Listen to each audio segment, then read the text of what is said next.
Olá a todos, olá a todas. Continuando então, pessoal, a nossa aula sobre Grécia, tá bom? Então a gente viu lá o período pré-homérico, a gente viu o período homérico e hoje nós vamos começar então a observar o período arcaico, tá? E aí hoje a gente vai tentar então fazer o período arcaico, clássico e o helenístico, tá bom? Para finalizarmos então a nossa aula sobre Grécia, tá bom? Quando a gente fala sobre o período arcaico, pessoal, nós estamos falando então da consolidação da polis, a consolidação então daquelas cidades-estados que eram então independentes, autônomas, que funcionavam então de maneira livre umas das outras, até porque o relevo acidentado da Grécia acabava proporcionando esse tipo de isolamento, vamos dizer assim, bom? E, obviamente, tá?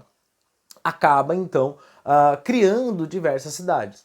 Dentro dessas várias polis gregas, duas se destacam, dois modelos se destacam, tá bom? E aí aqui deixa bem claro como as polis elas podem ser então diferentes umas das outras. A primeira polis que nós vamos observar então é justamente a polis de Esparta, que fica localizada na península do Peloponeso, tá bom? Então mais afastada ali da região litorânea, ou seja, está então no interior da península no interior da península, e acaba então tendo como economia uma questão mais agrícola.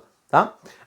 Além disso, pessoal, a sua política ela é uma política de oligarquia. Isso significa que poucas pessoas governam Esparta. Tá? Poucas pessoas então detêm esse poder político.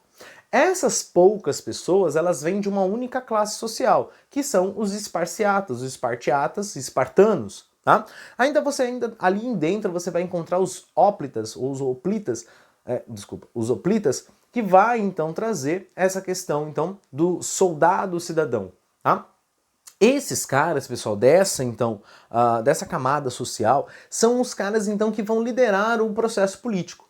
Aqui, pessoal, então, Esparta ela possui dois reis, tá? Então é uma diarquia, duas famílias tradicionais, elas estavam ali, então, querendo então cada vez mais o poder, e aí para evitar um confronto maior, fica então dois deuses que fica, né, dois reis que fica bacana, tá bom? Tranquilo, e aí ninguém mais briga, ninguém morre, tá bom? Tranquilo? Além então dessa diarquia, você vai encontrar também, tá certo? Logo abaixo, vamos dizer assim, ou né, numa sequência, a Gerúcia. A Gerúcia, pessoal, é um conselho então com pessoas com mais de 60 anos.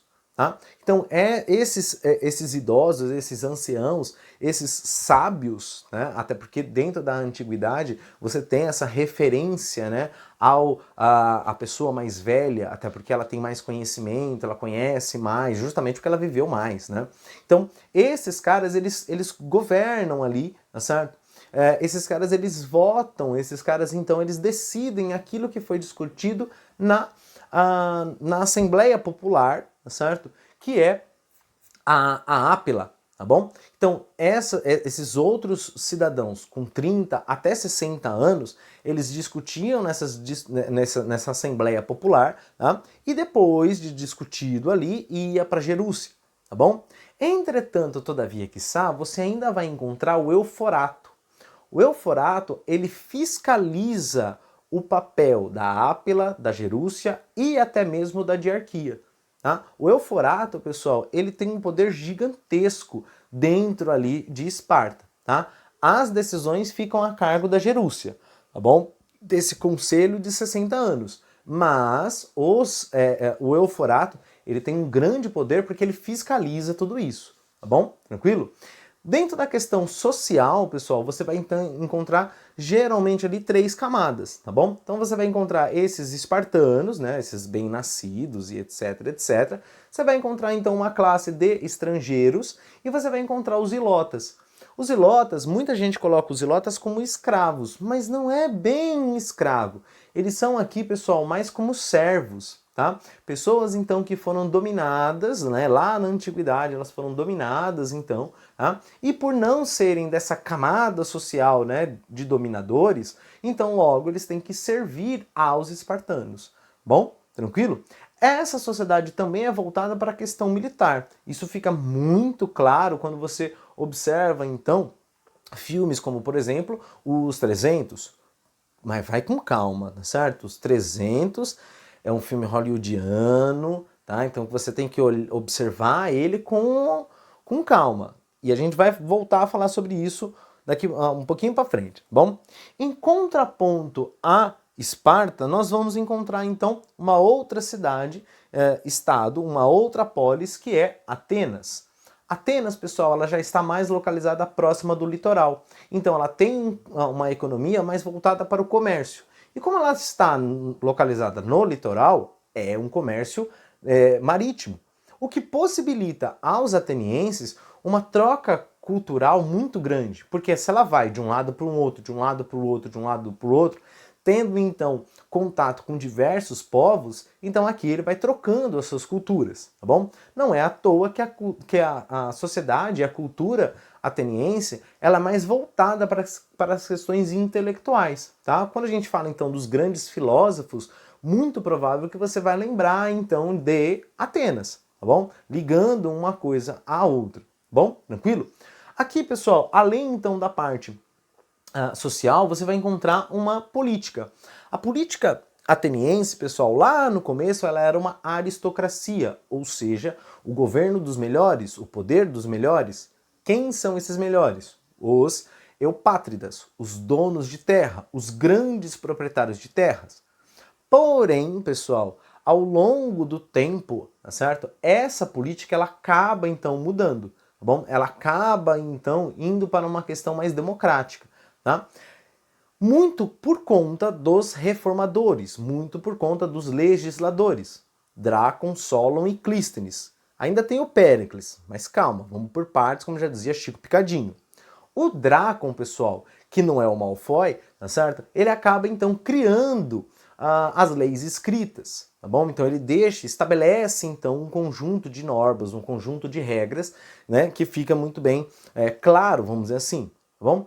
O Solon, que não é o Han Solon, tá certo? Esse Solon, então, grego, ele vai desenvolver então um método aí, né, uma lei de que nenhum ateniense pode ser escravo de outro ateniense.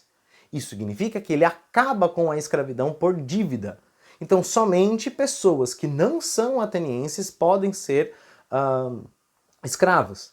E aí você tem o Clístenes. O Clístenes, pessoal, ele vai ampliar essa participação popular, tá certo? Criando, então, a Bulé, o conselho ali de 500 pessoas, tá certo? E a Eclésia, um conselho mais popular, tá bom?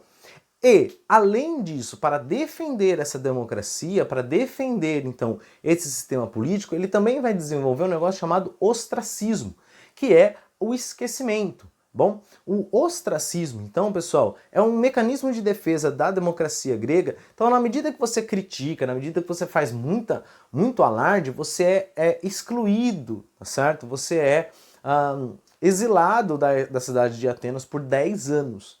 Então, as pessoas não vão lembrar quem é você depois de 10 anos. Tá bom? Pouquíssimas pessoas irão lembrar de você ou das suas ideias depois de 10 anos. Tá bom? Tranquilo? Então, por isso, você tem esse mecanismo de defesa. Aqui, pessoal, quando a gente fala em democracia ateniense, a gente já lembra da nossa democracia. E calma, pera, não é bem assim. Porque a democracia ateniense, ela é, em certa parte, excludente. Mulheres não votam, escravos não votam, estrangeiros não votam, tá? E é uma democracia direta. Ou seja, cada cidadão ia lá e votava. Falava, oh, eu quero votar, eu quero falar, eu. E aí ele vota, ele levanta a mãozinha lá. O que nós temos hoje, pessoal, é uma democracia muito mais abrangente, tá?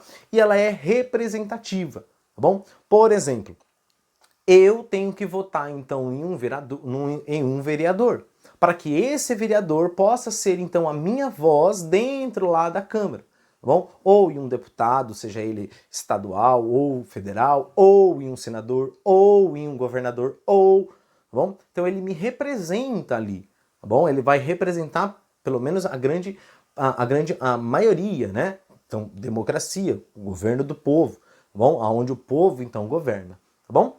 Tranquilo? Bom, então aqui, pessoal, nós temos essas questões, tá certo? Dessas duas grandes cidades. E aí você percebe o quanto elas são diferentes.